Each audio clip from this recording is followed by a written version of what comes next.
ci ñaar fukki fan ak ñeent ci weeru mars 2024 jël ngeen réew mi teg ko sama loxo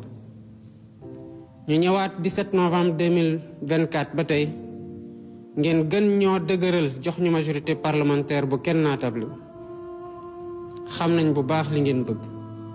ci suñu loxo la des ñu doxal li nga xamante ne moom ngeen di xaar ci ñun waaye dama bëgg a taxaw rek ngir jaajëfal sargal bu baax askanu Sénégal ndax ñi jafe-jafe yi am wane nañu ne am nañu maturité démocratique ba loolu la ñu nawee ci bitim réew man de dégg naa bu baax message bi nga xamante ne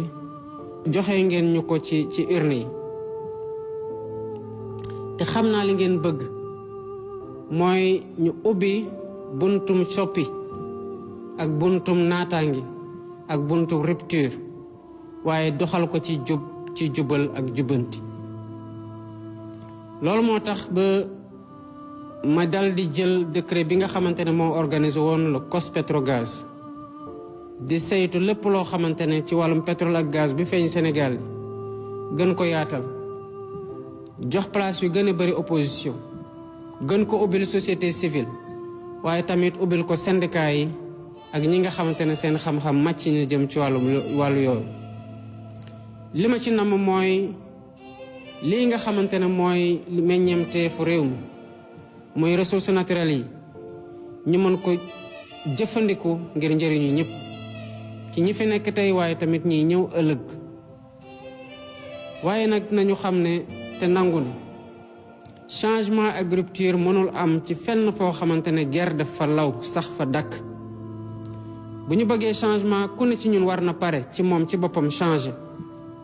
ci nu muy gisee loo xamante ne dañ ko ndenkaane la te ñëpp bokk ko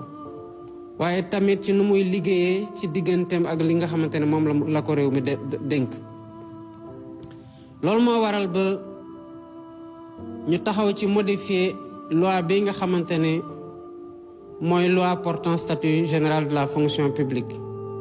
di tënk naka la fonctionnaire yi war a taxawee ci seen liggéey waaye namm ci tamit transparence ak bonne gouvernance ñu fas yéene nag mënuñoo nekk di jéem a leeral loo xamante ne xew na fi juróom ñett fukki at ci gannaaw ba pare fàtte li nga xamante ne barke de moo njaay la xew biir Sénégal diggante mars 2021 ak février 2024 ay bakkan yu bari rot fii ci Sénégal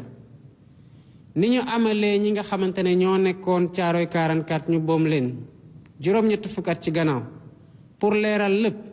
noonu lañu amee tamit pour leeralal ñi nga xamante ne boom nañu seen mbokk seeni doom ak seeni xarit liñ ciy ut nag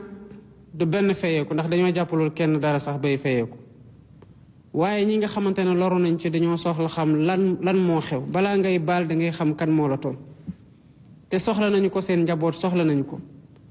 waaye tamit dafay baax képp kuy politicien kuy toogaat ci biir réew mi mu xam ne bakkanu doomu aadama du lu ñuy fowe mbokki Sénégal li ma gëm mooy askanu Sénégal askan gu yàlla teral la ndax bëri nañ ay làkk yi fa nekk bëri nañ ay waasu bëri nañ ay xeet bëri nañ ay kuréel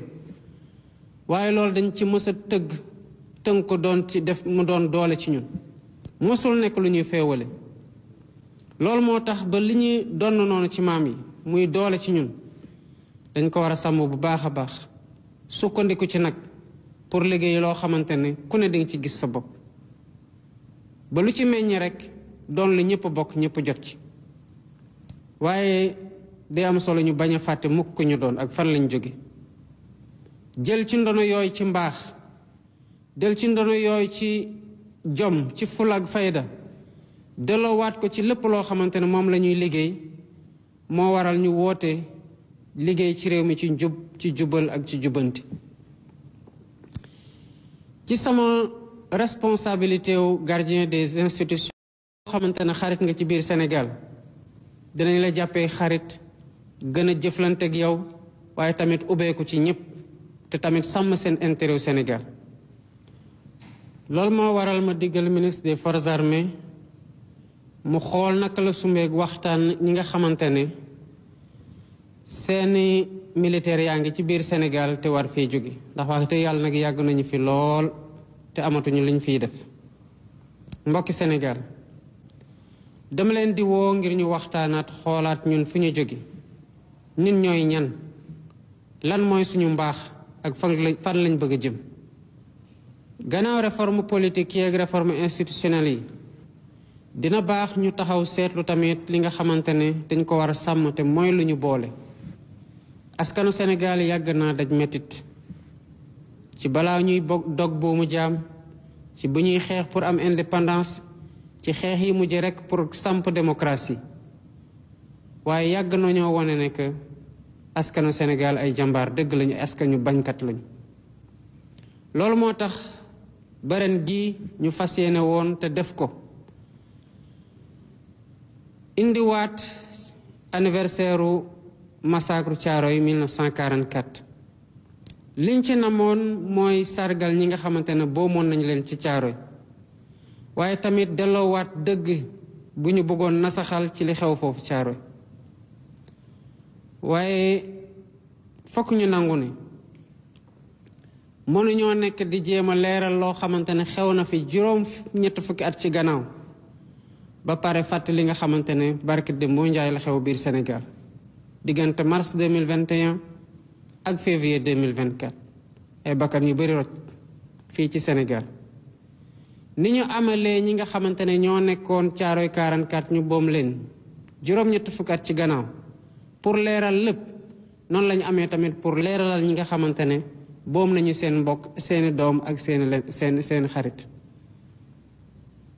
liñ ci ut nag du benn feyeeku, ndax dañoo jàppalul kenn dara sax bay feyeeku, waaye ñi nga xamante ne loru nañ ci dañoo